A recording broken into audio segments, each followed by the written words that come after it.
This is the Reflector Reflections podcast. My name is Annie. Join me as we journey around the world talking with fellow human design enthusiasts, specifically reflectors, as they experiment and navigate their unique design. Today's beautiful conversation is with Cammie. She's a fellow 5-1 reflector with the cross of distraction. Cammie and I are what we deem reflector twins. We are born 1 hour apart, and even though I'm in Australia, she's in the US, it still works out UTC time that we are born 1 hour apart. So our charts are 99% identical.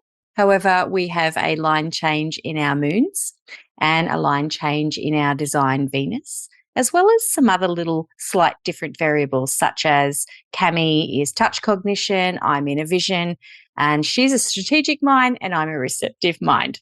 All of this might go over your head, but it's just like when you look at a chart, we are identical, but just these small little things make us uniquely us. I'm so glad you are here, beautiful soul. Welcome. Oh, thank you so much. I'm very excited to be here today. We put out the call, didn't we? It was something in one of the Facebook groups of just going, find your twin. And there was a couple of us, wasn't there? Yes, I think it was our birthday a couple years ago. And I think I just said, is it anybody else's birthday in the Reflector group? And you responded that it was yours. And then I think someone else, yeah. And then we kind of just sort of explored what that meant over time. Yeah. And we've at least been in each other's orbit before. This is not our first time having a little chat, which is nice. Yes. And trying to see, how our lives have gone in different ways. Yes. Very interesting, for sure. But this is about you and I want to hear about your life. So talk to us. How did you find human design, or human design find you, dear Cammie? Oh gosh, I think it was back in 2018 or 2019. I had lost a friend to cancer, and it kind of sent me into this spiritual exploration and just reevaluation of kind of what I believed and what I was thinking about what happens after we die and things like that. So I started exploring a lot of different podcasts and listening to a lot of spiritual type of material. And I came across, I can't remember if it was Your Own Magic was the name of the podcast, or if it was the De Luna no, it was Your Own Magic, because they referenced me over to, or she mentioned human design in the podcast. And I was like, human design? What is that? That sounds really interesting. Cause I've always been really fascinated by anything, like astrology or, any kind of, quizzes, personality assessments, that type of thing. And when she mentioned this human design, it sounded so complex. And I thought, this is really interesting. And the way that it merged several different disciplines or sciences together was really neat. And so I immediately went out and did, I think she had, the body graph maybe is what she had recommended. And so I went and filled that out and entered all my information. And then it came back saying that I was a reflector. And I was like, oh, what's that? And then I saw that it was like 1% or whatever of the population. And I was like, oh, that explains a lot about me, I guess, as a person. So that made it even more interesting, because I was like, oh my gosh, this is really crazy. And so it made me just kind of start exploring it and looking into it, and just learning as much as I could at first. Yeah. I love that you said it was just this big shock, because I know for me, I had to journey through my past. I had to really sit with this and just go, oh my gosh, what you just said there before, it made a lot of sense. Did you take that journey back through your past? Just, yes. Yeah. You just gave me goosebumps, like big goosebumps. Yeah, it like went all the way back to when I was, my whole life, my mom, she would tell me when when she was pregnant with me, that she would just pray about like this baby that she had in her stomach. Like she wanted, because I have a sister, um, but for some reason, and I'm sure she had similar prayers, but for some reason, after having my sister, when she had me, she had, I don't know why, she just would pray about. It sounds weird to say, like, make this a special child or whatever. I'm not saying that I am. I'm just saying that was her Yeah. hope. Um, and so I wondered if that was like, if it was partly because of, her prayers, because I was thinking that's just very odd and very unique. And I know not everybody looks at being a reflector as a good thing or a bad thing. It just is what it is. But it definitely put me in a unique classification, in my mind. And I thought, well, maybe that kind of explains, because she would always tell me, you're wise, or you're this, or you're that. Um and then when I would try to interact with people, I felt like nobody ever understood me. I felt very different. I felt like really like I was always being really deep about everything and wanting to dive into just how people feel, and anything like emotional. I really was drawn to those types of conversations, and then I would notice that would push a lot of people away, because I guess most people don't like to have those conversations, but that's what drove me. And I noticed that I was invisible a lot, I felt, and I thought, oh, this is explaining kind of this, how people don't always see me, and that's just the way it is. But then there were other times when I am seen more than I want to be seen, and I'm like, don't, stop. Why are you, like, in a crowd? It's so weird. I'll be sitting in a crowd, and I don't know if it's because maybe I'm the only person that gives eye contact, but people always stare at me when they're talking, and I try to look away, but I feel like they're just always looking right at me, and I'm like, "Hey, why, stop looking at me." So there's all these little things I think about, patterns throughout my life, and I wonder, it just helped to kind of explain that maybe some of that's coming from being a reflector. And anyways, I'm enjoying your nodding, and I'm wondering, Oh, like, how much of that is similar to your life, or not. I don't know. Just knowing that we're twins. oh my God, that people staring at you in meetings, in everything. I that's the first time that I've heard that. And I should Really? have known, but I'm like, oh my gosh, yes. It's sometimes it's really uncomfortable. And since experimenting, sometimes I kind of like go, well, what is it that you're seeing? Like, I just play with it now. And I think, is it that you are, I don't know, there's just something that I sit there and I can't even put it into words, but I know exactly what you mean. And I haven't ever in all these years put two and two together. And you just saying that, I'm like, oh yeah, that's a thing. So thank you Yeah. for saying that. Wow. Yeah. And Yeah. then you wonder, are they seeing, like, themselves somehow, and Yeah. it's giving them comfort in that moment, that, like, okay, that's familiar to me, and that I feel comfortable looking at this person, Mm. because I see myself, or I don't know, because public speaking can be somewhat terrifying, or um so I don't know. It's just very odd, very strange. But I I love that that happens to you too. uh, I really I really want to honor you in that saying about I always wanted to go deep, because just this last year I've been having a lot of discussions about my depth, and just hearing that is such a validation for me to go, this is who we are. And I know that the more I get into my chart, the more I see that depth. Um, because a lot of friendships that I have and stuff, you know, they can't they can't go to where I go. And just what you were saying there about it's a pushback. And it's Mhm. been very difficult for me to kind of really be me as I want to be, as we're getting older now, we're kind of, the mask's starting to come off a bit more. because when I think, okay, well, I'll try this on for size, and I go in and I talk about something, you physically watch them retract, and Yes. you can actually feel them just go, and Yeah. it's like, it's hard because it's like, I just want someone to talk to that Yes. talks at my Yeah. level. Yeah. Yes. And I find that I don't do well in, with chit chat, like I can only do that for a little bit because it's like, oh, this is just, I don't care. I mean, I don't care about this stuff. I don't care about this, like talking about everything so surface level. I can only do it for a little bit. And then I watch everybody else, like, for instance, like a Super Bowl party. We went to a gathering yesterday and we're watching everybody, and I just am not the kind of person that can just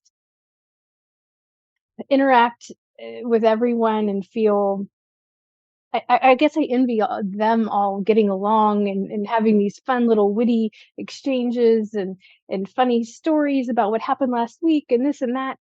And I can sometimes join in and have something to say, but it's exhausting, and I second guess, like, oh, should I have said that or should I not? But what I love to do is find a person who wants to sit and just have, like, this intimate conversation, like, off to the side, and I find that I get so much out of that, and then I can't interact with everyone the way that everyone else seems to be able to interact with each other, and a lot of times I feel like an outcast, but I don't mind, if that makes sense. Like, I don't, I feel like I'm not a part of the group, but I know that what it would take to be a part, and I don't want that doesn't appeal to me. So, um, sometimes I just feel like I'm kind of, limited in the relationships that I can have because there's just not a lot of people that wanna go there. Yeah. I love that. I have found in big social situations like that, I if I get caught with the wrong person, that when and you're talking and you're actively engaging in conversation and trying to be polite, again, the people pleasing mask comes on. It's just like, okay, I can do this. I can Mhm. make myself into anything really. Right. But then if I feel like, oh, I'm really uncomfortable here, it's sometimes really hard to get away from that situation. So often I'll kind of like jump from people to people, and then I just get Mhm. so exhausted and just so Mhm. overwhelmed in a way. I'm just like, these are not my people. It's like I've sampled everybody and I have to get Mhm. out. It's so strong these days, the more I Yeah. understand me. So it's rare that I can actually, what you were just saying, find somebody to Yeah. that feels safe, you know? Yeah. Yeah. Yeah, it is. I know exactly what you mean. And yes, the sampling, I always forget that part. But yes, that's what we do, right? We sample all the people around us, and I do exactly that too. I just kind of hop around from group to group and overhear conversation. Sometimes I'd rather observe Mm. than participate and just kind of take it in. It's less takes less energy, and then it's not as stressful. Um yeah. So Your, your family dynamic, obviously, when you found this out, did you plug as much details as you could to find out, obviously, mum and dad or your parents, your siblings?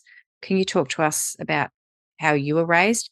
Because especially for us, with our completely open Gs, I have learnt that it is a huge part of who we are.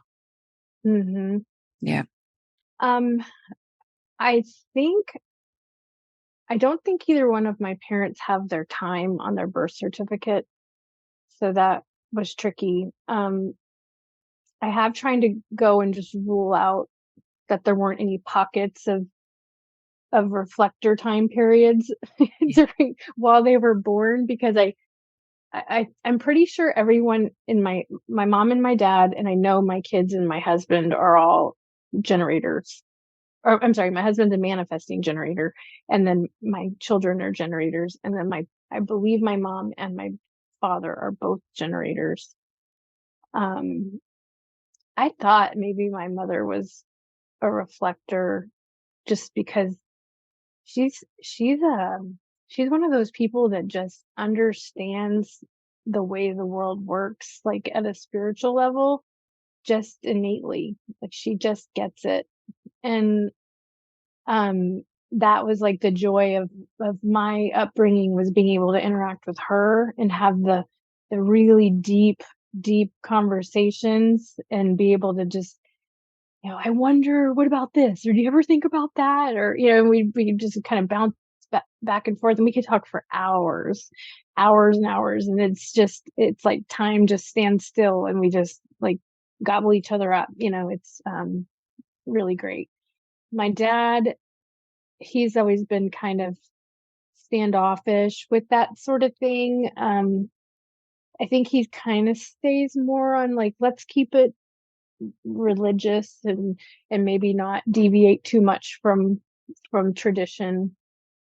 He thinks we're crazy because we just like to talk so much, and but we really like to laugh a lot. That is the one thing that laughter is just, I mean, I know that's kind of universal. Everyone loves to laugh, but um those people that can make you laugh so you just can't stop. That's my mom and my sister too. She's very much that way. I haven't mentioned her. I believe she's also a generator.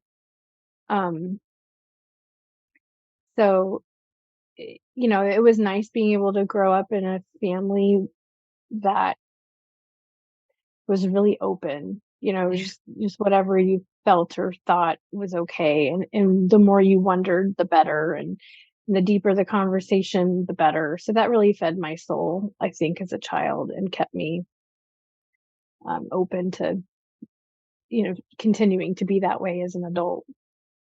I love that because that just sounds so wholesome to have somebody that you grew up with, those formative years to question and explore and have that depth, that you were able to explore. And it kind of also leads into, I suppose, to why, you can not get distracted. Let's use our incarnation cross as the example. Not get constantly distracted by life and people and things. Now, I don't know about you, but throughout my life, when I first read Cross of Distraction, um, I was like, oh yeah, I'm a very scattered, distracted person. But the more I got into it, the more I also realized that I have the ability to be able to really see into somebody and course correct them through distraction. Have you found that as well? Um, yes, sorry, just got a notification that my internet was unstable. See, it's But distraction right there. oh, the universe has a sense of humor. Oh, hello. Ha.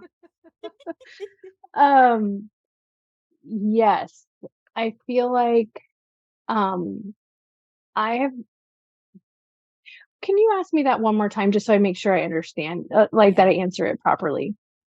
So with our incarnation cross it's called the cross of distraction. Mm-hmm. And when I read that, when I first looked at mine, I'm like, oh, that would make sense because I'm so distracted. I Right. can be so like I jump from thing to thing, or sometimes my mind it's just like, oh, and I'm just pulled in different directions. Mm-hmm. But the more I got into it, the more I realized that the gift sometimes of the cross of distraction can be to distract others. And course, I refer to as course correcting, like even my family, of Mm-hmm. being able to sort of say, okay, hey, have you thought about this? Like I found Mm-hmm. within me, it's a gift. And I'm just curious if you have also found that just innately within yourself. Yes, I have. And it's interesting that you bring that up, because I like what you described. I do tend to bounce from thing to thing, and this is the first half of what I'm going to say, but I bounce from thing to thing, but I know if I come back to that thing over and over again, that I'm like, okay, this is something I should put more time and effort into, and I should focus on. And one of those things that I've bounced around on is becoming a coach of some sort, like, and I always just, in any personality test I've taken or anything I've ever done, it's always like, you really should consider being a counselor or a coach or managing people. Um, and I've been really wanting to do something that serves others, because that has been a message that has been presenting itself over and over and over again. Because I feel like I'm kind of a selfish person. I feel like I tend to, like, people say, oh, people say that they don't give themselves enough self-care. And I'm like, oh no, I do. Like, I love to meditate. I love to take time out. I love to have that quiet time. I love taking care of myself. I love to exercise. And I make time for it. And it's never really been a struggle. And I feel bad saying that, but it's just the truth. So I feel like, okay, I need to focus more on helping others. And what is something that I could do that would serve others using whatever gifts that I have, that would then bring fulfillment back to me, but yet help them at the same time. And coaching just really fit that. So I'm in the middle of doing a coaching certification, and through the process, it's really interesting because I'm not saying I'm like good at it necessarily. I'm learning, but I find that it comes to me a lot easier than the people that I'm training with, because we have to do things together as a group, and they'll go and the exploration part, where you're really supposed to explore who someone is and explore why they're struggling with what they're struggling with, and really kind of ask these questions, get them to imagine different things, or just sort of figure themselves out.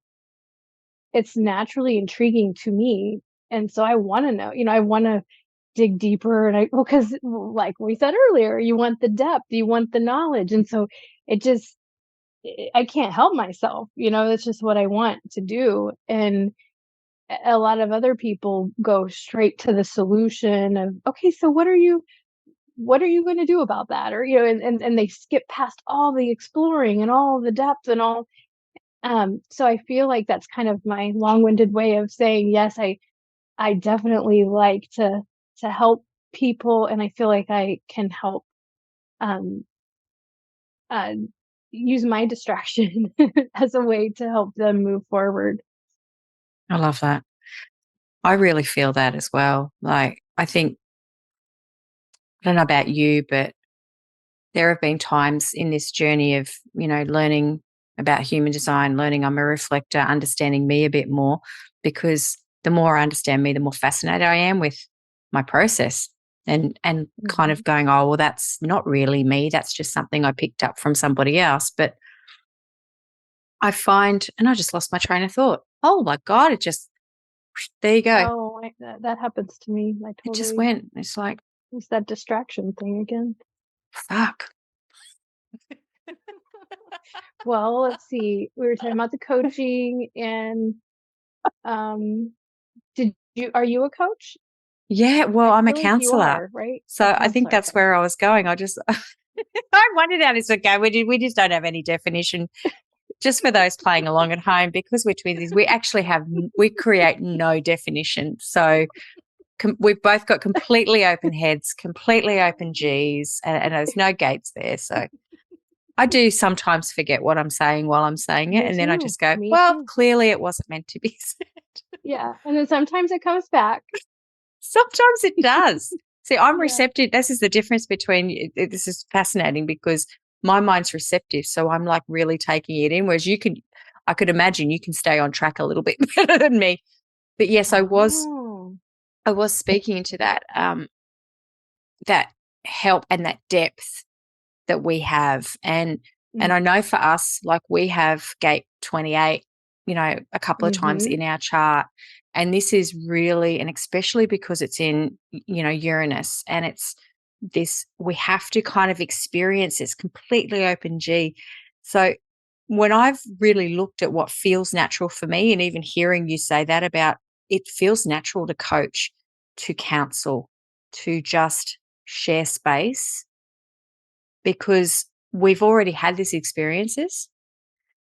But I guess where I was going, and now it's coming back in, thank you, Spirit. Um, if if I was to find this, or if you were to find this now when you were like in your 20s, I always say I would nowhere near being ready to receive it. I would have Mm-mm. just been off with the fairies. No. I sometimes think, oh, it would have been nice to know this, but I'm like, I would not have been prepared to receive it like I No. am now. Yep. Yeah. Yeah. I needed to be I needed to come into myself a little bit more to receive all of this and be a little more confident in my life and myself and in just my unique characteristics, not even understanding what they were, where they came from, but just feeling like, okay, I accept myself like how I am. And it wasn't until I got to that point that I think I was ready to even hear any of this. It's like, oh, okay, so now you're good. Okay, good. Because now we're going to share this really cool thing with you, and then you can take it to the next level. So yeah, I totally know what you mean. I'm really glad and happy for you that it just feels natural, because I think that's when life just opens up, when you can just enjoy something and you don't have to push. We don't get that very often, do we? It's like when it No, happens, you really notice it. yeah, yeah, for sure. And with this coaching thing, I have no idea why I'm doing. I mean, I know why I'm doing it, but I don't know what I'm doing with it. But I've never gone blindly like this with something where I don't know where it's headed and I don't feel pressure to make something of it.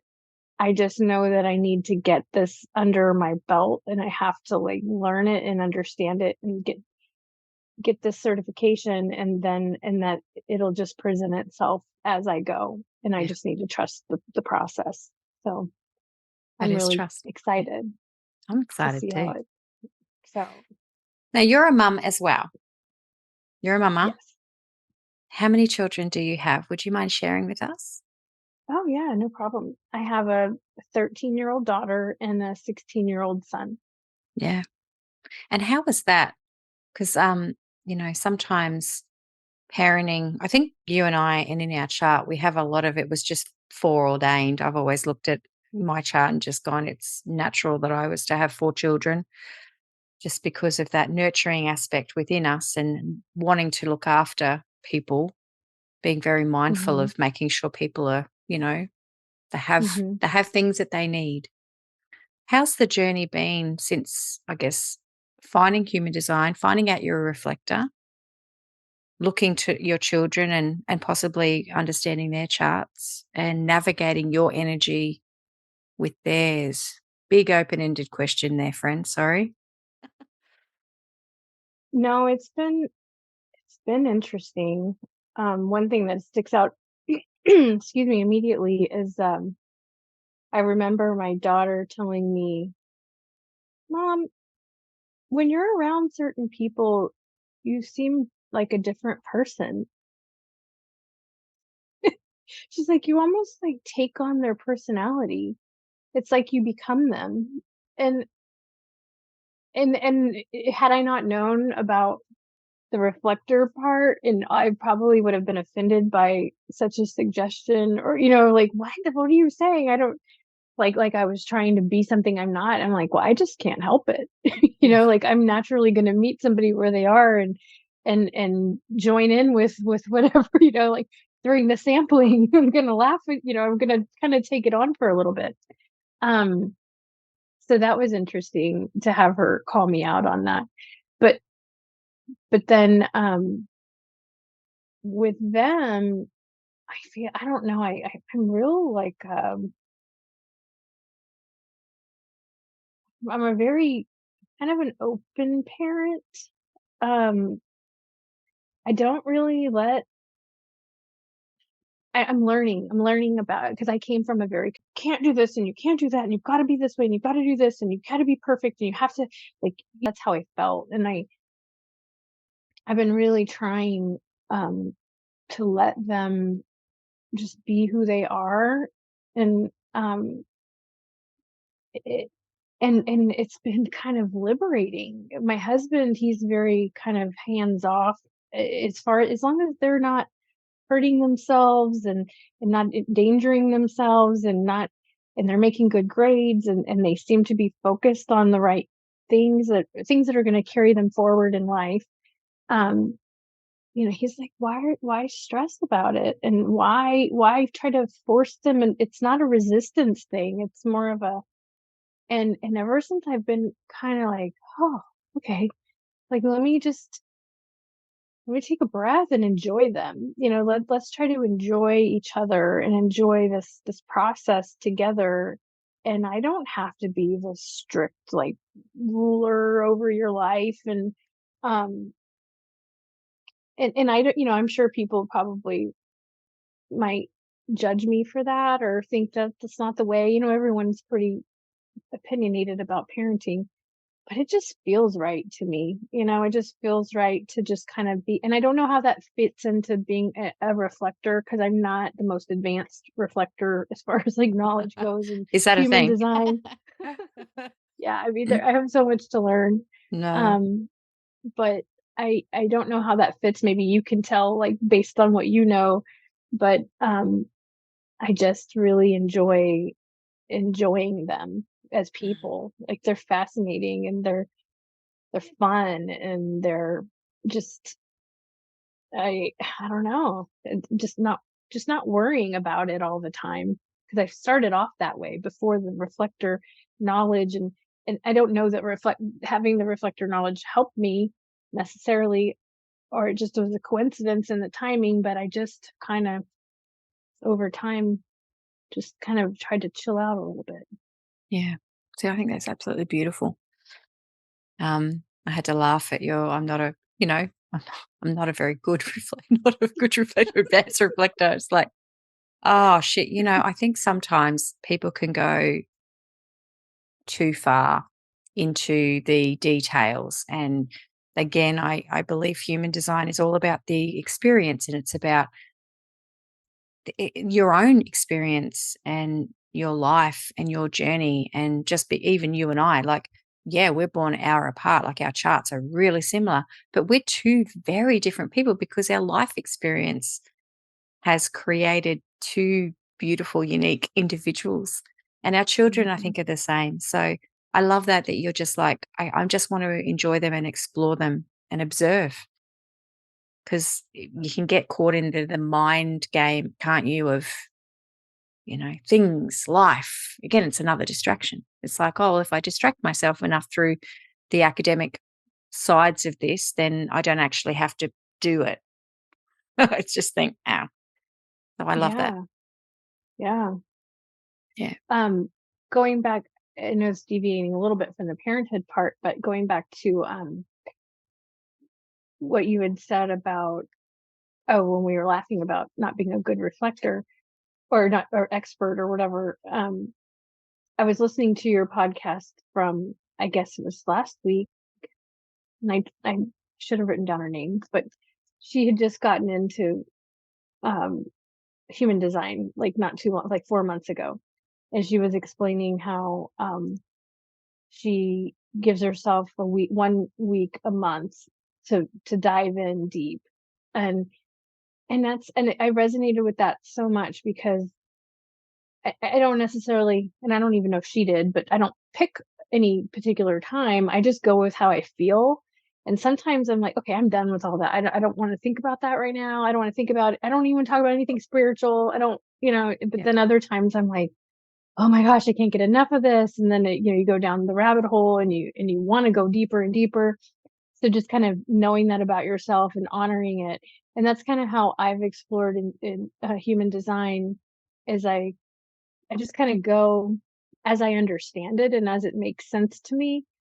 And try not to be too judgmental with myself on, like, well, you should be more of an expert. You should dig deeper. And even right before this call, I was looking at the transits, and I like to do the overlay just to kind of see where I am every now and then, or if I notice something really weird in my life, or something like some intense feeling, or like you were saying before we got on the call about dreams, or like I try to see, well, what's going on, and maybe make note of that and use it as a learning opportunity.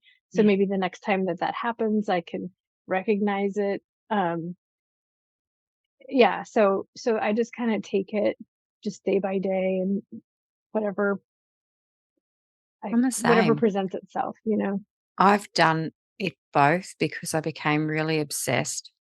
And that's I guess that was that first line of mine. But also I really noted, like I can say this in hindsight's one of those gifts, isn't it? It's just like you can see at the time you think you're doing it for one reason, but when you a couple of years later, you look back and you're like, oh no, I was doing that because I felt I had to. Again, it was about an Oh. external validation that I felt like if I don't know this, I'm going, blah, blah, blah. So I look back on those years that I did like a full year of massive study, and then I did another year of transit tracking, and I don't look at anything anymore. I just I honestly, my subscription these days is living in the now. So when I'm feeling Mm. something, I pull in and I'm just like, okay, what's happening? What's happening in your world right now? What's happening with those around you right now? And if it's really troublesome, then I might go and check the transits out. But most of the times I kind of know my cycle and I know, but it's never gonna be the same because you've Mhm. got everything else is moving. So Yeah. I just go, I can't hold all this. I can, but I don't want to Yeah. hold all this information in my head because Yeah. it's Yeah. like I want to live in my life. I want to be present with my family. I want to Yeah. enjoy life opposed to just sitting there like, I don't know. That's just how I Yeah. feel. No, it's like filming everything or taking pictures constantly, and not getting to enjoy the moment because you're trying to document it the whole Yeah. time. Yeah, it's sort of similar to that. So, yeah, no, I get that. And it's like you have the need at first to define everything and to really understand it all and be able to label it, and like, oh, well, that's because of this, and that. But then after a while, it's like you just kind of go with the flow, I guess. I would assume I haven't gotten as deep as you, but Yeah. nearly as deep. Like, you're very knowledgeable. I I found for me because human design only gave me so much that the gene keys, just sitting there with the gene keys book and going through, it felt like a Bible. I was raised a Catholic. I'm not a practicing Catholic anymore, but it felt like, studying the Bible and just rereading it and going, I think I get what that means. And then rereading that, you know, chapter again and going, oh, okay, there's a little bit more. The Gene Keys is kind of been a bit of a Bible for me because Hmm. I have waded through like, the the typical open G, who am I? What am I here to do? Yeah. It's just like that's constantly, "Who am I? What's my Yes. purpose?" Yes. And not ever truly knowing who I am, and so you were saying when you started about all those personality tests, it's just like we are constantly, I think, open-centered beings have this desire to deeply know who we are, Yeah. and so the Gene Keys book has been very helpful for me to sort That's of good to know. really look at the dark, the shadows. Hmm. Yeah, I want to write that down. you're gonna write that down. Yep. I just look at it and then I've got so much more depth and wisdom and just going, okay, this is not um it's not this is how my life is going to live, but it's like, oh, I can see how I've done that in the past. But I can also Hmm. see how I've kind of I transfer in and out. I just love Richard Rudd. I really do. So sorry, I'm not plugging his stuff at all, but I'm like, it's really helped me validate a lot more of why I do some of the things that I do.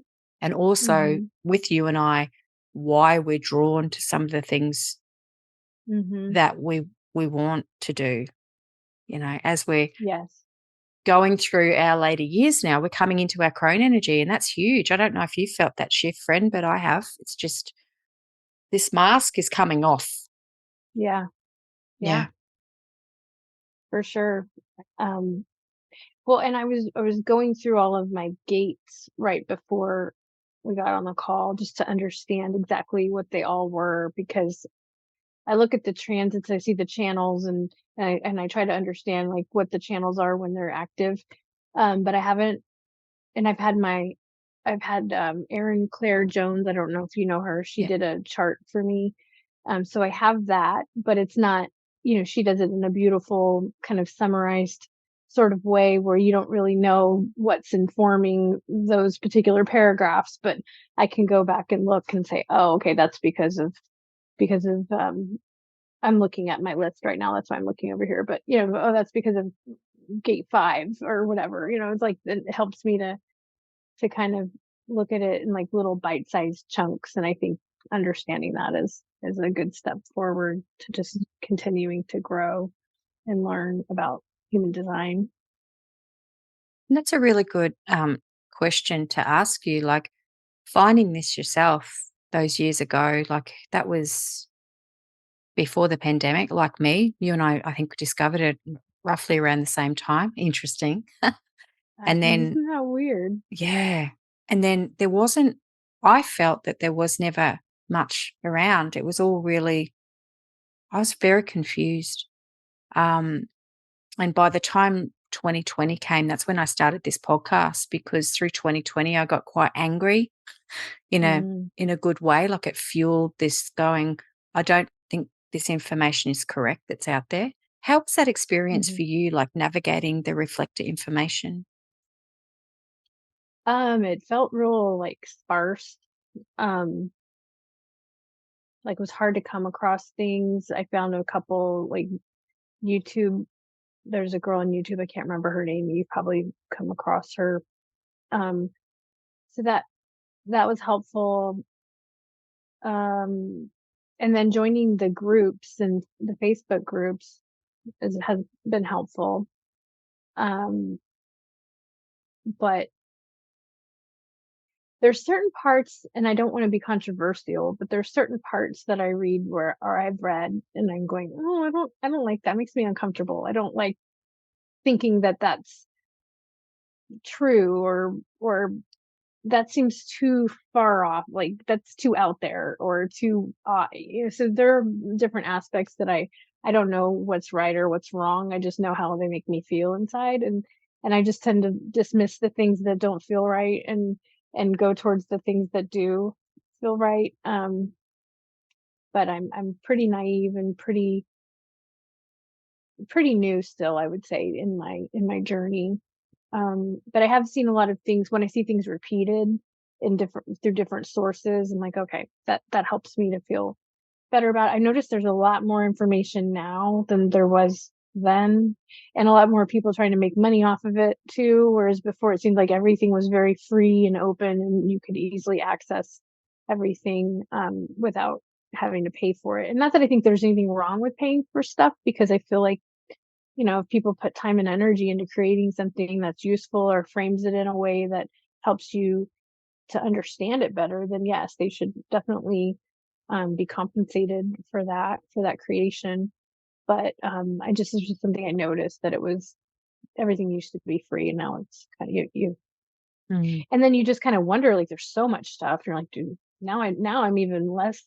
I'm more hesitant to read everything that I see, because I don't know like who these people are or why they're experts or that kind of thing. But I would start with, I don't even know if I'm answering your question right, but that is it the Jovian? Yeah. Am I saying that right? That's kind of where I started, like as the sources that I would go to Yeah. learn things. But a lot of times it was like, woo, like way over my head in certain ways, or when I reasoning that Ra had, I don't know, like that he would say, that's when I would get a little like, oh, I don't know about this. So I don't know. I mean, I know he's the creator of the whole thing, but It's quite heretical. And you and I, being 5 ones, like we can be naturally heretical. I know myself that I can be very outspoken at times. How's that, discovering that fifth line, that, heretical investigator, let's use the terminology, like Mm-hmm. needing to have that solid foundation. That's that one line in us, but also Mm-hmm. sometimes just, whew, have you felt the projection from people? How's that 5-1 profile felt for you? Um, the I helped me understand why I'm obsessed with gathering information. I love learning new things. I love getting into things, understanding why, and just constantly learning. And I have to always be like moving forward or digging deeper into something. The heretical part, wait, I don't know which one is, that's the part where that word doesn't mean a lot to me. Like, I The probably sound fifth like an line, idiot. yeah. No, you're not an But idiot. You are not. I'm like being very vulnerable right now. I mean, I read about, the Yeah. 5-1, and I've kind of defined it in my head as what it means, but um you go into it a little bit more of like what you feel, and then I'll make a connection, like a what Yeah. describe it. I have found that uh, the fifth line for me, I, especially because I was a parent so young, I can use it in that light, that I know that I'm constantly running around trying to fix people. I am just a fixer, sometimes to the detriment of my own self-care. In saying that, what happens is the projection field comes up where people just straight away look to me to go, and they don't even need to say anything. It's just this feeling of just, and straight away I'll be running around. So an example, maybe you can feel into this as well. An example is when I would go and visit, my father passed last year, but when I would go and visit my adopted parents, I couldn't just sit. I felt like, oh, because they were sitters, they were the older generation and they'd just sit and have tea for hours, or that's what they do. So I would constantly be like, well, what do you need doing? Is there something, and I wanted to fix, I wanted to be active. Mm-hmm. And it was never kind of like, it was frowned upon because Mm-hmm. I needed to be fixing things, but at the Yes. detriment of my own Yes. self. Yes. Okay. So yes, I'm definitely a fixer, but not in that way. It's very interesting because I have a friend who's a 5-1, and as you're describing that, she's exactly that. Like she she's a caretaker. She's constantly like fixing her mom, like her mom is ill, and she's just always running around caring and fixing everything. And I'm less so. Like I fix in a different way. I'm more of a, oh, you have a problem? Oh, I think I know a solution for that problem. And then I'm like, okay, well, let me look that up, because you said that you had this symptom and that symptom, and let me go and like figure that out. And then, what, you probably need to take these vitamins and then try this. And then, if you eat enough protein, you're gonna, if you lift weights, like you can build muscle, and then that'll help you lose weight in the long. It's like I just have all this knowledge, and then I want to go and like help people, but what I've found is that they don't always want to be helped. And that's another reason why coaching, well, actually, I thought that's why coaching would be a good thing to do. But then I learned that coaching isn't about offering any solutions to anybody, that it's about them coming up with their own solutions for themselves. So that was kind of a surprise, because I thought I was going to be able to fix people all day long. But it turns out I get to help them fix themselves and be quiet and just ask a bunch of questions. That's right. Got a lot to That was say. like, I thought I was going to get to fix everybody. So yeah, I'm a little less I'm more passive when it comes, and I don't know if it's because I was the baby of the family, and everybody always took care of me, and I didn't really take care of anybody. And it was just kind of like, oh, Like I don't have like a really strong caretaking feeling inside. Like I don't feel, I mean, I care for my kids and I when they're sick and then I feed them and I do different things, but I'm good. You know, I'm like, okay, well, all right, you're good. You got that. But fixing in a different way. So it's Yeah. interesting. I'm the same. I'm not I don't know if you know the word mollycoddler. Mm-mm. It's like, those, will fawn over their children and, "Oh, are you okay, Oh, darling? Are you this?" I'm like, "You good? Okay, we're good." I've just it's a very practical. So the fifth line can be very, very practical. I'm very practical. It sounds like you're very practical. yeah. We're like, if you ask me for advice, I will give you a very practical solution. I won't be beating around the bush. Hmm.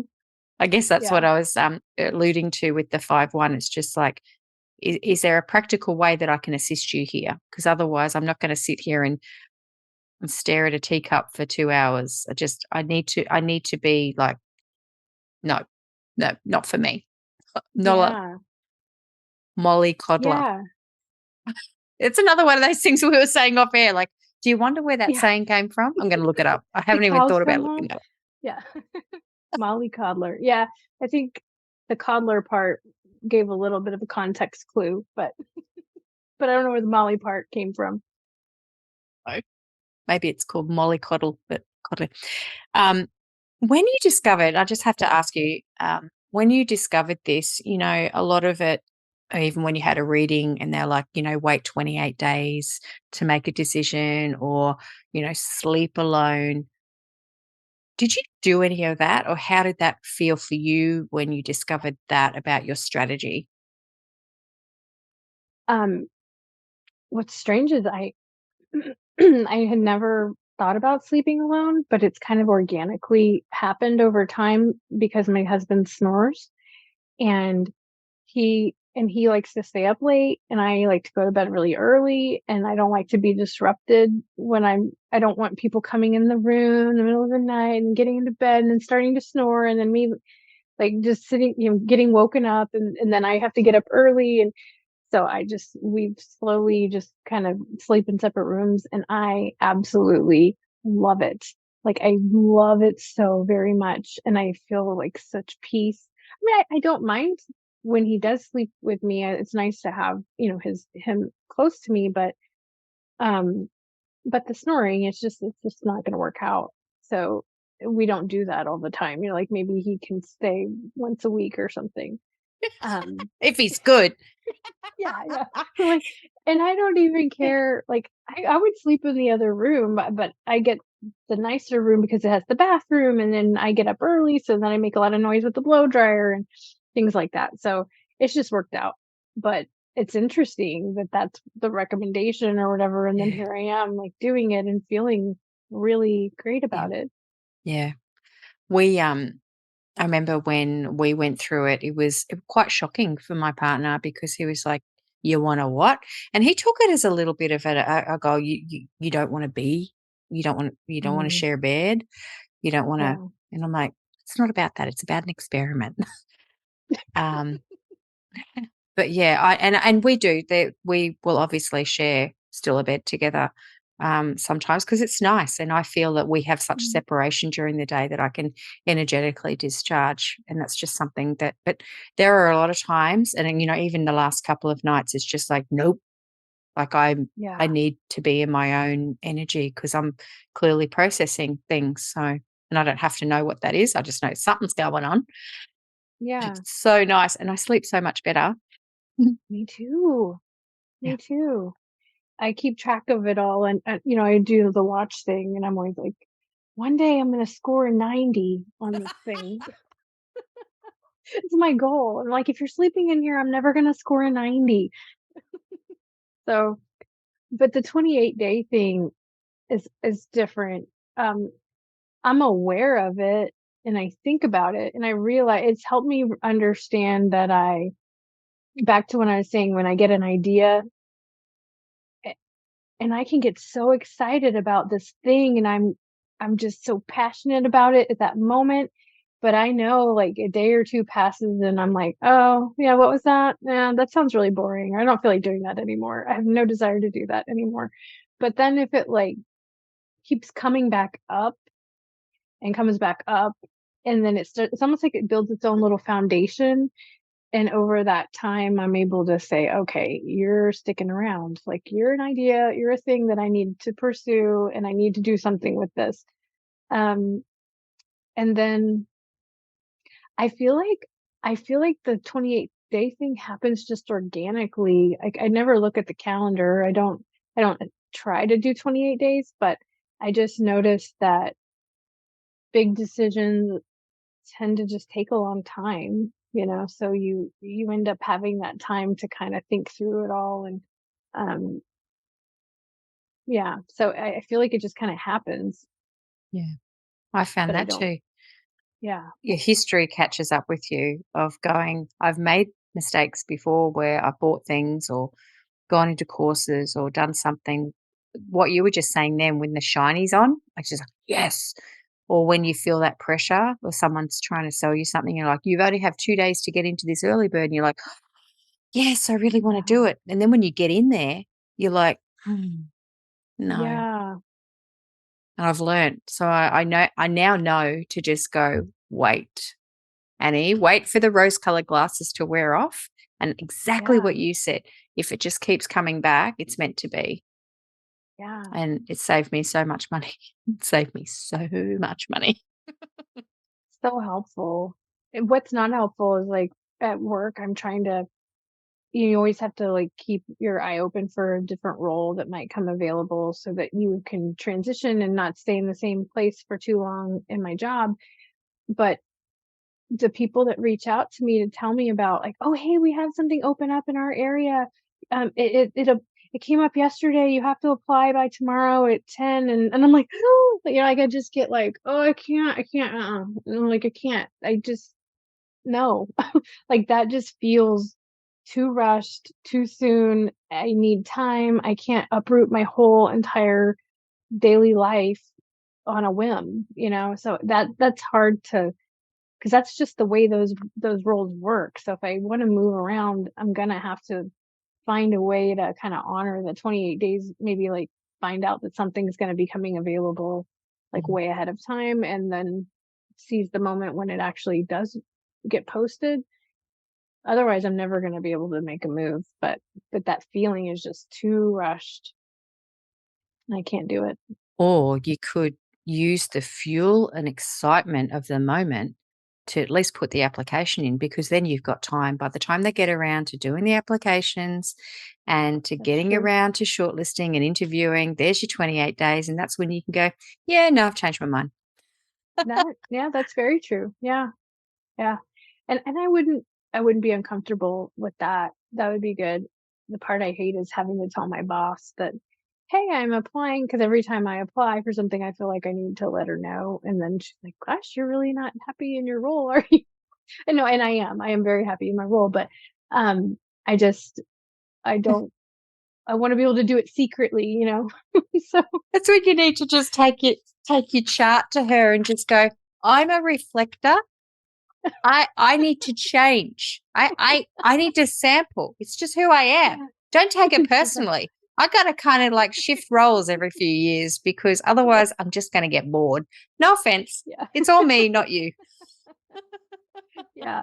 And she's like, what's human Yeah, design? what's in your side? Oh well, allow me to induct you into the cult. Oh, You can have some fun with it, Cammie. that's true. Yeah. Good. Honor yourself. Honor our need to explore life through and all the means, I reckon. Oh, I Yeah. love chatting with you. This is always so much fun. Do you have, I know we've been going for a while, do you have anything that you would love to share or impart that through your journey with other reflectors who may be listening?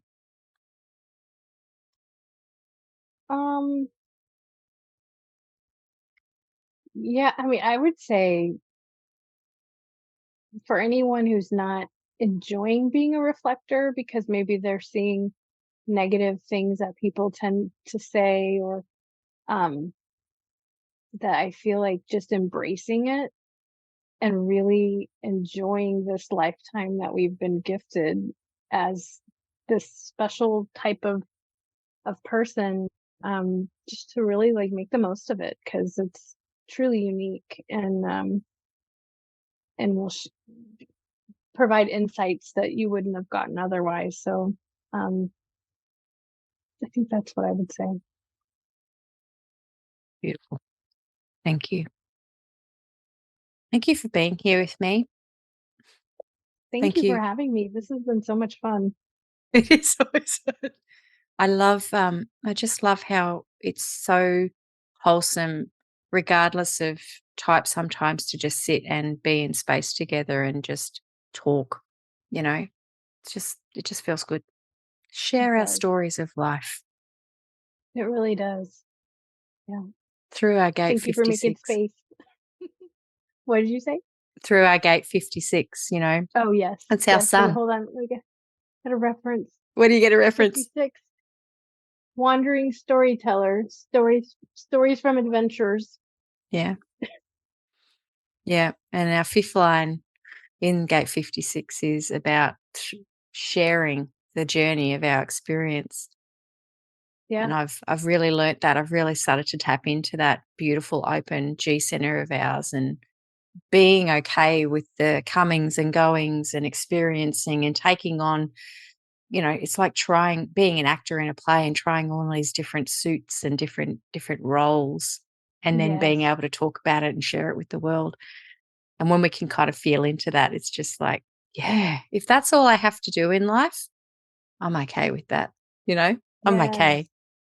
Yes. At work, we have these things called mission moments. And at the beginning of our meetings, someone will share a moment from their life that feeds into the mission of the company. And we have a very honorable mission because we support the military. And so it's just really neat. I really enjoy coming up with stories.